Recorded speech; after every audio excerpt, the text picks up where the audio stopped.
Assalamualaikum, salam Malaysia Madani. Bersama saya Awatif Eza dalam Berita Pagi. Perkembangan tragedi kepala air di Sungai Kenjo Kampung Poh Bidor, seorang lagi mangsa kanak-kanak berusia 4 tahun ditemukan lemas pada pukul 9.50 malam tadi.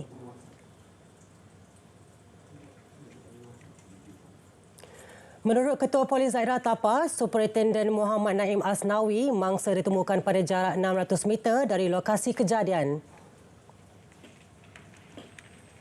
Berdasarkan maklumat yang terterima tadi, mangsa ditemui di tepi sungai, dia di dalam kawasan air, yang mana kaedah yang digunakan adalah kaedah selamat. Operasi SAR turut dibantu penduduk kampung dalam kejadian 4:03 petang semalam. 6 sekeluarga bersama seorang pembantu rumah terperangkap dalam kepala air ketika berkelah di Sungai Kenjo, Kampung Poh Bidor. 3 daripadanya terselamat, 2 ditemui lemas manakala 2 lagi masih hilang.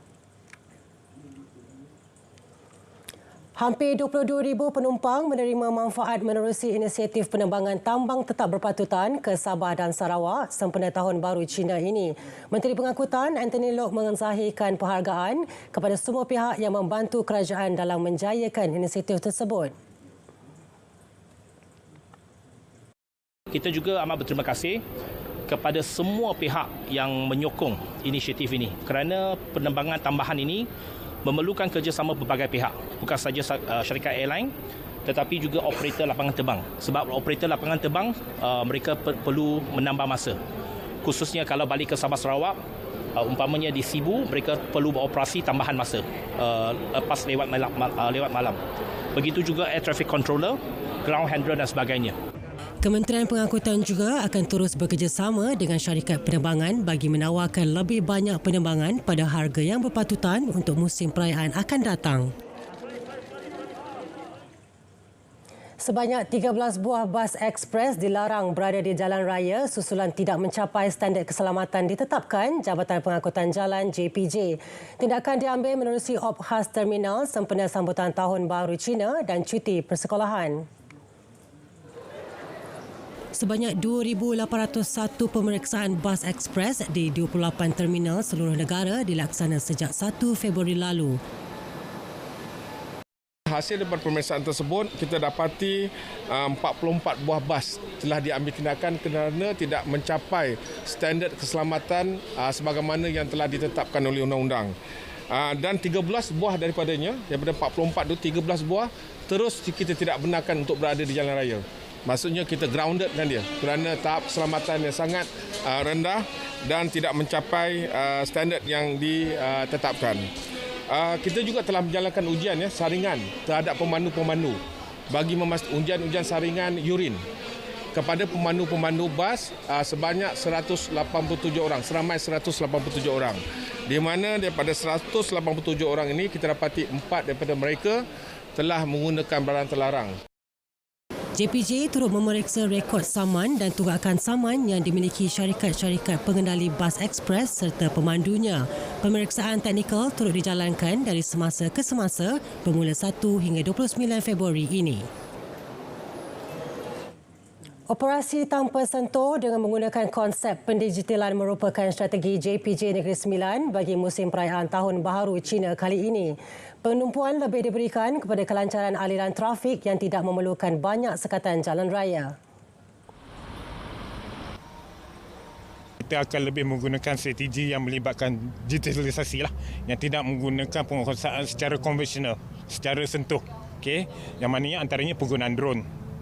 Satu lagi Enforcement Action Camera, EAC.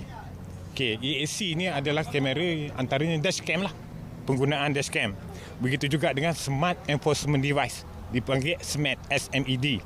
SMED ni adalah salah satu device yang mana kita boleh mengesan seperti handphone.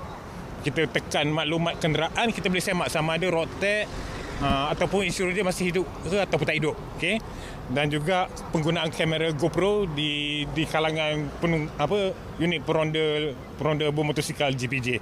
Sehingga 7 Februari, JPJ Negeri Sembilan merekodkan 1,952 notis saman yang dikeluarkan atas pelbagai jenis kesalahan hasil daripada pemeriksaan ke atas 4,742 kenderaan. Sebanyak 300 saman juga dikeluarkan menerusi penggunaan drone atas kesalahan langgar lampu isyarat sepanjang tempoh kempen keselamatan jalan raya sempena perayaan Tahun Baharu Cina. Malaysia di kedudukan ke-15 dunia dan ketiga di ASEAN dalam Indeks Pembangunan Teknologi Maklumat dan Komunikasi IDI 2023. Pencapaian itu bukti negara di landasan tepat memperkasa jaringan kesaling hubungan dan pendigitalan. Ini adalah satu pengumuman ataupun satu keputusan yang cukup baik menunjukkan kita berada bukan hanya di landasan yang betul tapi kita cukup baik, ya. Performance bagi Malaysia cukup baik. Cabaran kita bagi beberapa tahun yang akan datang adalah untuk mencapai 100% liputan 4G. Dan ini melibatkan beberapa isu teknikal, teknologi, geografi dan pengurusan di peringkat PBT. IDI 2023 menyaksikan Malaysia raih skor 94.5 daripada jumlah keseluruhan 100 mata melepasi skor purata global iaitu 72.8 mata. Laporan IDI 2023 turut menunjukkan Malaysia hampir mencapai liputan sejagat bagi rangkaian mudah alih 4G atau LTE. Juga langganan jalur lebar mudah alih yang tinggi selain harga lebih rendah untuk perkhidmatan jalur lebar tetap dan mudah alih. Perbadanan Kemajuan Filem Nasional Malaysia (FINAS) perlu meneliti dan mengkaji penambahbaikan untuk meningkatkan kualiti penerbitan filem tempatan. Menteri Komunikasi Fahmi Fadzil berkata antara yang boleh ditambah baik ialah skim wajib tayang bagi mengelakkan sesetengah pihak mengambil kesempatan menghasilkan filem sekadar cukup syarat. Jadi ada 3 perkara yang penting. Pertama adalah skim wajib tayang itu sendiri. Apakah yang boleh kita lakukan untuk menambah baik skim tersebut. Kedua, script writing, penulisan ataupun pembikinan skrip. Ketiga adalah aspek pemasaran selepas ataupun sebelum filem-filem ini ditayangkan. Beliau berkata pada sesi libat urus dan jalinan mesra bersama pengusaha-pengusaha pawagam di Ibu Negara, program anjuran FINAS dan Persatuan Pempamer Filem Malaysia MAFE itu merupakan satu inisiatif bagi menyokong perkembangan industri pawagam negara serta memperkukuh jalinan kerjasama dalam kalangan pemain industri. This is just a start. It's a very good start, and the Minister and FINAS, we are organising another dialogue session, a more formal session. Today is a little bit more casual. We are able to just speak freely, and that's actually really good. Dengan komunikasi seperti ini, kita harus memberikan pandangan bagaimana cabaran ini harus dimanfaatkan agar ia memberikan kelebihan kepada industri pawagam dan ia akan membantu perniagaan ini dan dalam masa yang sama untuk membantu industri filem tempatan. Pelajar tajaan Jabatan Perkhidmatan Awam JPA boleh dipertimbang untuk tangguh pulang ke Malaysia. Ia khusus untuk tujuan bekerja di luar negara. Permohonan boleh dibuat mulai 15 Februari ini menerusi laman sesawang rasmi JPA. JPA menyatakan keputusan itu bertujuan beri peluang kepada pelajar berkenaan timba pengalaman dan kemahiran di luar negara sebelum kembali berkhidmat di tanah air. Tempoh bekerja di luar negara akan dikira sebagai tempoh ikatan perkhidmat yang ditetapkan dalam perjanjian. Penangguhan pulang ke tanah air bagaimanapun tertakluk kepada beberapa ketetapan. Ini termasuk kebenaran bekerja berdasarkan permohonan yang dikemuka pelajar tahun akhir di peringkat ijazah pertama dan tidak diberi secara automatik. Selain itu, tempoh penangguhan yang dibenar untuk bekerja di luar negara tidak lebihi 3 tahun.